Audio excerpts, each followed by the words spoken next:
Era a madrugada do dia 27 de janeiro de 2013, na cidade de Santa Maria, no Rio Grande do Sul. Acontecia uma festa de estudantes em uma boate. Em certo momento da festa, a banda que animava os estudantes, de forma imprudente, usou um artefato pirotécnico e acabou iniciando um incêndio na boate. Nesse momento, todos, absolutamente todos, entraram em desespero.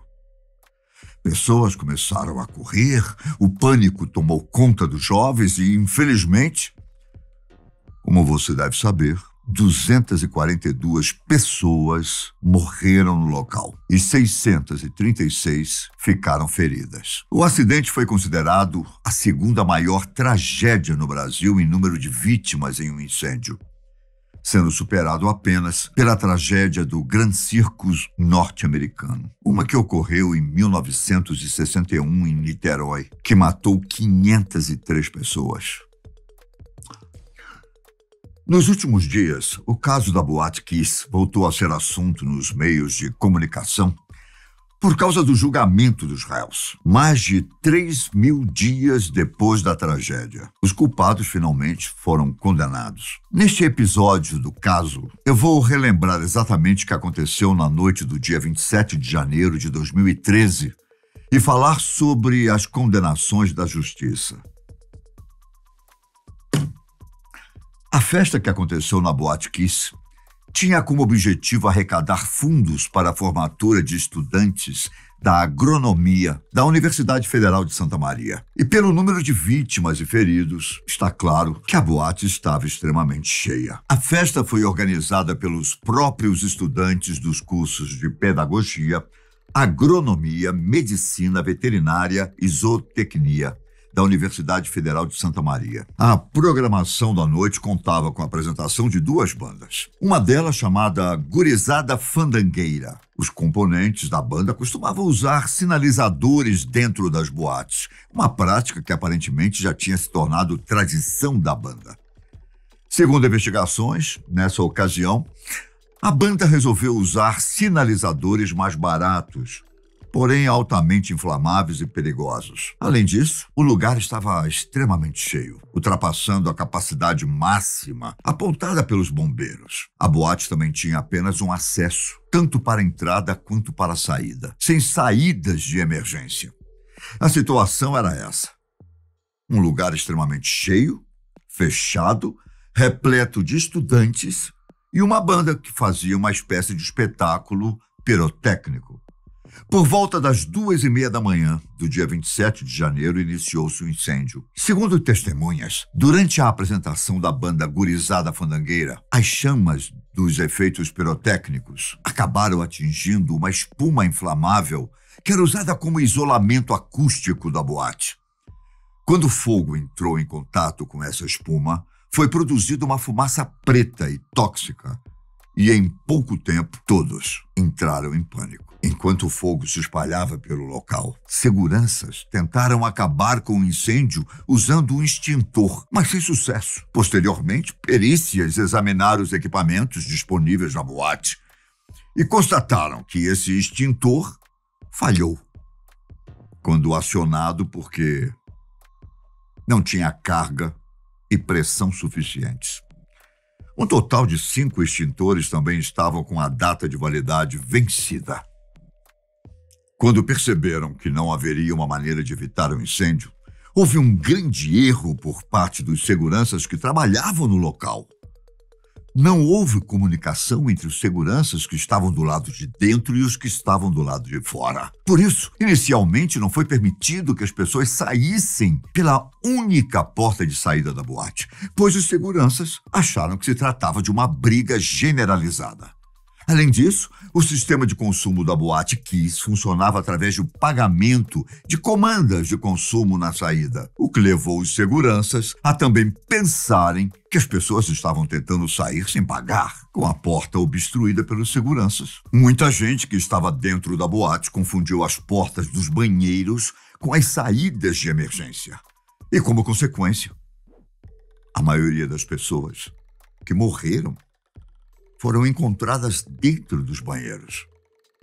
Enquanto as pessoas estavam presas tentando desesperadamente sair, uma das vítimas chegou a fazer um pedido de socorro pelo Facebook. A mensagem foi registrada como recebida às 3h20 da manhã. Ainda sem saber das dimensões da situação, amigos pediram mais informações, mas não obtiveram resposta. Era tarde demais para tentar salvar as 242 pessoas que morreram no local.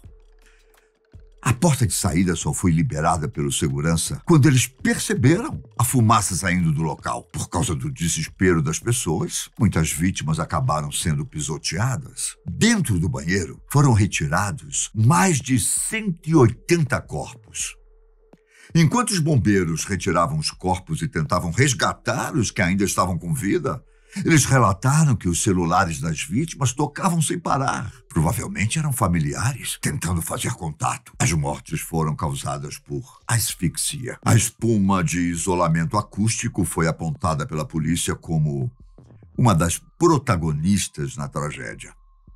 O material feito de poliuretano liberou gases extremamente tóxicos, como cianeto de monóxido de carbono. Esses elementos químicos foram os causadores da morte por asfixia de pelo menos 234 das 241 vítimas. Após a tragédia, houve um grande impacto em relação à fiscalização de estabelecimentos como a Boate Kiss. Em março de 2017, o então presidente Michel Temer sancionou a Lei Federal 13.425, batizada de Lei Kiss. Essa lei impõe regras de prevenção e combate a incêndios em estabelecimentos, edificações e áreas com capacidade igual ou superior a 100 pessoas. Logo após o acidente, milhares de estabelecimentos de todo o Brasil foram fechados e só puderam reabrir depois que passaram por uma rígida fiscalização. As normas também começaram a valer para os locais frequentados predominantemente por idosos, crianças, pessoas com dificuldades de locomoção e com material inflamável. No começo de dezembro, após 3.230 dias desde o incêndio, a Justiça finalmente iniciou o julgamento dos 4 réus acusados do incêndio da Boate Kiss, que são Elisandro Calegaro Spor, Mauro Londeiro Hoffmann, Marcelo de Jesus dos Santos e Luciano Augusto Bonilha Leão. Elisandro Spor, conhecido como Kiko, foi o primeiro a ser ouvido no julgamento.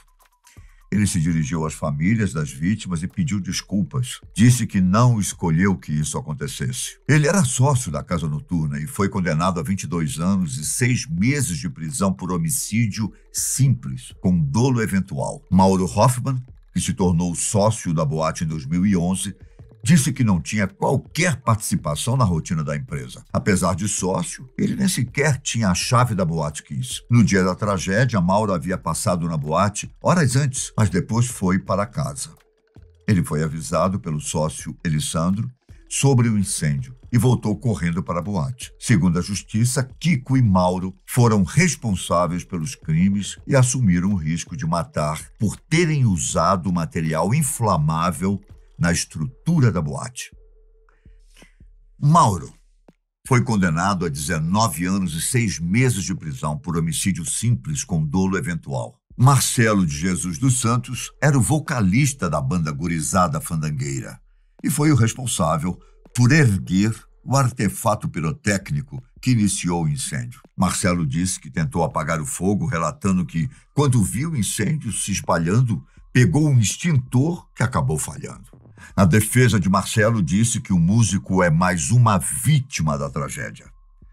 Marcelo foi condenado a 18 anos de prisão, também por homicídio simples com dolo eventual. O 4º réu, Luciano Augusto Bonilha Leão, era auxiliar da banda Gurizada Fandangueira e foi ele quem acionou o artefato pirotécnico que iniciou o incêndio. Ele relatou que a banda já tinha feito cerca de 9 shows com artefatos pirotécnicos, inclusive 2 deles na própria Boate Kiss. Ele também disse que nem ele nem seus colegas sabiam que o teto do palco havia sido rebaixado e revestido de espuma. Luciano foi condenado a 18 anos de prisão, assim como os outros réus, por homicídio simples com dolo eventual. Na sentença, o juiz Orlando Fatini enfatizou a necessidade das penas para sinalizar que a sequência de erros que levou à tragédia não deve se repetir. Após a decisão da justiça, os familiares se reuniram em círculo, de mãos dadas, em uma ampla sala do tribunal, onde um deles disse que não há motivos para comemorar, exceto pela aplicação da justiça. E salientou que espera que o caso sirva de exemplo para alguns empresários, para que erros como esse não aconteçam mais. O caso pode até ter chegado ao fim, mas a dor dos familiares, essa provavelmente não vai passar nunca. Assim termina a história de um dos acidentes mais trágicos e tristes do Brasil. Aos familiares, enviamos nossas condolências de toda a equipe aqui da Fatos Desconhecidos. E esperamos que uma tragédia como essa nunca mais volte a acontecer. Até mais.